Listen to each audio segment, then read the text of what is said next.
Mijn naam is Herbert Groeneveld. Ik ben docent aan de opleiding Handel bij ROC Friese Poort in Dokkum. Wij hebben een aantal jaren geleden hebben we een winkel opgezet in Dokkum. Daar hebben we de ervaring op gedaan. En na 5 jaar daar ervaring te hebben gedeeld, hebben we gezegd van nou kunnen we het ook ergens anders. En toen hebben we de mogelijkheid gekregen om hier in Kolm een outletwinkel op te zetten. En we doen dat met 7 ondernemers, plaatselijke ondernemers uit Kolm. En het resultaat is eigenlijk wat u hier achter mij ziet. Daar zijn we reuze trots op. En we proberen juist op deze manier voor de plaats Kolm pand te vullen. Dat is de ene kant. Aan de andere kant proberen we leerlingen in een reële situatie te laten leren. En aan de andere kant proberen we dat te doen met ondernemers die natuurlijk daar ook hun voordeel van hebben. We proberen helemaal het leertraject echt te maken voor de leerlingen. Zodat ze alle facetten van onderwijs en alle facetten van handel eigenlijk binnen dit bedrijf kunnen doen.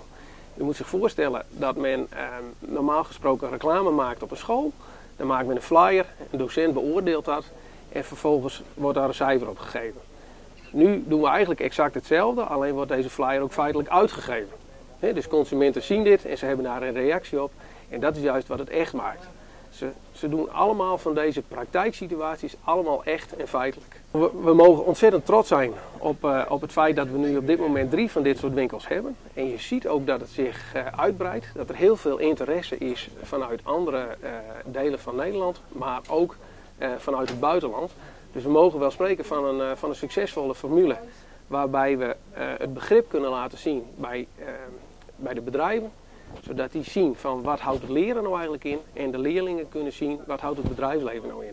En dat brengt het ontzettend dicht bij elkaar en volgens mij is dat een fantastische win-win situatie voor iedereen. Nou, we zijn er ook erg trots op, wederom, dat we ook allemaal mensen uit het buitenland mogen ontvangen. We hebben mensen uit Finland, we hebben mensen uit Letland, uit Denemarken en uit Duitsland.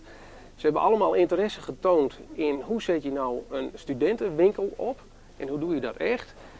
Wij hebben daar een soort voorbeeldrol in mogen voltrekken.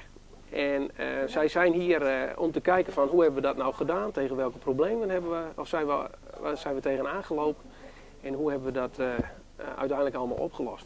En op die manier leren wij van elkaar. Al deze landen hebben ook een winkel in hun eigen land. Het zij in school, het zij net buiten school. Maar op deze manier proberen we het in alle landen te verbeteren. Voor ons is het heel belangrijk dat wij zulke mensen mogen ontvangen en dat we dit ook verder kunnen verspreiden over Nederland. Voor mensen die het leuk vinden om een winkel te starten. Wij denken dat het een hele realistische manier is van leren.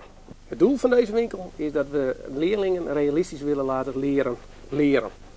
In deze winkel kunnen ze alle dingen doen zoals het ook in een echt bedrijf gaat. En dan moet je daar ook eens bij denken aan het leiding geven.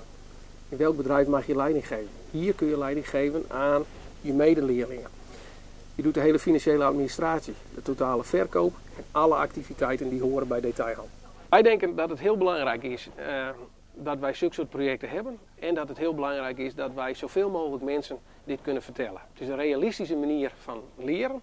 Leerlingen raken hierdoor extra gemotiveerd. Ondernemers kunnen hier ook gaan kijken en dat ze denken van hey, dit zijn goede leerlingen die wij straks graag bij ons aan het werk willen hebben. Zo het levert aan alle kanten voordeel op. Win-win en dat is waar we het voor doen.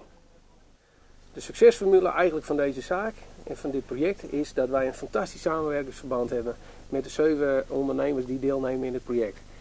En omdat zij zo betrokken zijn bij het ook willen laten leren van deze leerlingen, daarom slaagt dit. En dat vinden we helemaal fantastisch.